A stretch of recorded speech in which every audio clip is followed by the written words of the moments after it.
निर्दोष लोगों की मौत पर गहरी संवेदना ट्रंप ने व्यक्त की। राष्ट्रपति ट्रंप ने आतंकी हमले की कड़ी निंदा की और इस जघन्य हमले के दोषियों को न्याय के दायरे में लाने के लिए भारत को पूर्ण समर्थन का वायदा किया है। साथ ही उन्होंने कहा कि भारत और अमेरिका आतंकवाद के खिलाफ लड़ाई में एक साथ खड़े हैं। प्रधानमंत्री ने राष्ट्रपति ट्रंप को समर्थन देने के लिए धन्यवाद दिया और कहा, भारत इस कायरतापूर्ण और जघन्य आतंकवादी हमले के अपराधियों और समर्थकों को न्याय के दायरे में लाने के लिए दृढ़ संकल्पित है।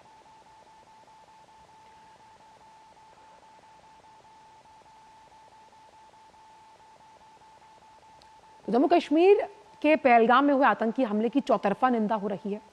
मुस्लिम वर्ल्ड लीग के महासचिव शेख मोहम्मद बिन अब्दुल करीम अल इसा ने कल जेद्दा में प्रधानमंत्री से मुलाकात की।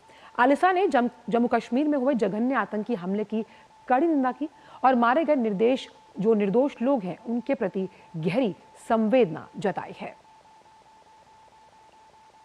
संयुक्त राष्ट्र ने पहलगाम में हुए भीषण आतंकी हमले की कड़ी निंदा की और मारे गए निर्दोष लोगों के प्रति गहरी संवेदना जताई है।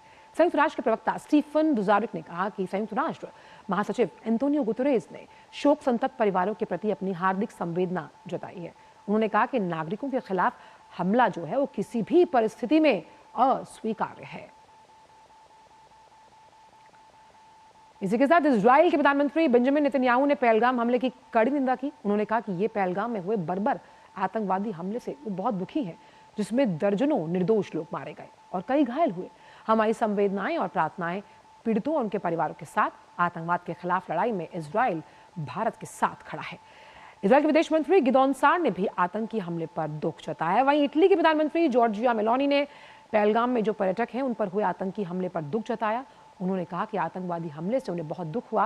उन्होंने कहा कि इटली प्रभावित परिवारों, घायलों, सरकार और सभी भारतीय लोगों के प्रति अपनी संवेदना जताता है। वहीं जर्मन चांसलर ओलाफ शोल्ज ने भी पहलगाम में पर्यटकों पर हुए आतंकी हमले की निंदा की।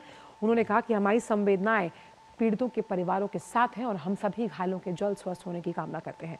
उन्होंने भारत के लोगों के प्रति संवेदना व्यक्त की है। संयुक्त अरब अमीरात ने भी पहलगाम आतंकवादी हमले की निंदा करते हुए कहा कि अंतर्राष्ट्रीय कानूनों का उल्लंघन कर सुरक्षा और स्थिरता को कमजोर करने के मकसद से हिंसा और आतंकवाद के सभी रूपों को स्थायी रूप से अस्वीकार किया जाता है। वहीं ईरान ने भी इस आतंकी घटना की कड़ी निंदा की। भारत में ईरान के दूतावास की सोशल मीडिया पोस्ट में इस घटना पर गहरा शोक जताया गया। दूतावास ने विशेष रूप से हमले में मारे गए लोग, उनके परिजन, भारत सरकार, आम लोगों के प्रति संवेदना जताई। घायलों के तेजी से स्वस्थ होने की और अच्छे स्वास्थ्य को लेकर कामना की गई है। वहीं भारत यात्रा पर आए अमेरिकी उपराष्ट्रपति जेडी वेंस भी आतंकी हमले की निंदा कर रहे हैं। मारे गए लोगों के प्रति अपनी संवेदना जताई गई है। उन्होंने कहा कि ऊषा और वो पहलगाम में हुए आतंकवादी हमले के पीड़ितों के प्रति अपनी संवेदना जताते हैं। इस भयानक हमले में हमारे विचार और प्रार्थनाएं पीड़ितों के साथ हैं।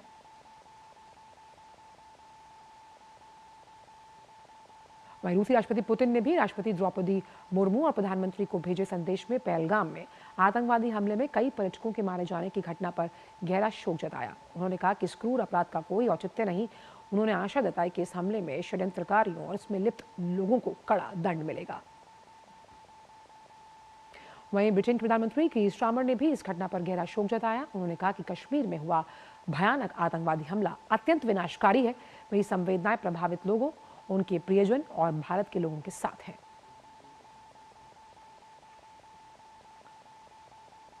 श्रीलंका के विदेश मंत्रालय ने भी पहलगाम आतंकवादी हमले की निंदा की। श्रीलंका के विदेश मंत्रालय ने सोशल मीडिया प्लेटफॉर्म एक्स पर लिखा कि श्रीलंका जम्मू और कश्मीर के पहलगाम में हुए जघन्य आतंकवादी हमले की कड़ी निंदा करता है। हम पीड़ितों के परिवारों के प्रति अपनी हार्दिक संवेदना व्यक्त करते हैं और घायलों के शीघ्र स्वस्थ होने की कामना। श्रीलंका सभी रूपों और अभिव्यक्तियों में आतंकवाद के खिलाफ लड़ाई में भारत सरकार और लोगों के साथ एकजुटता से खड़ा है। हम क्षेत्रीय शांति सुरक्षा के लिए अपनी अटूट प्रतिबद्धता को दोहराते हैं।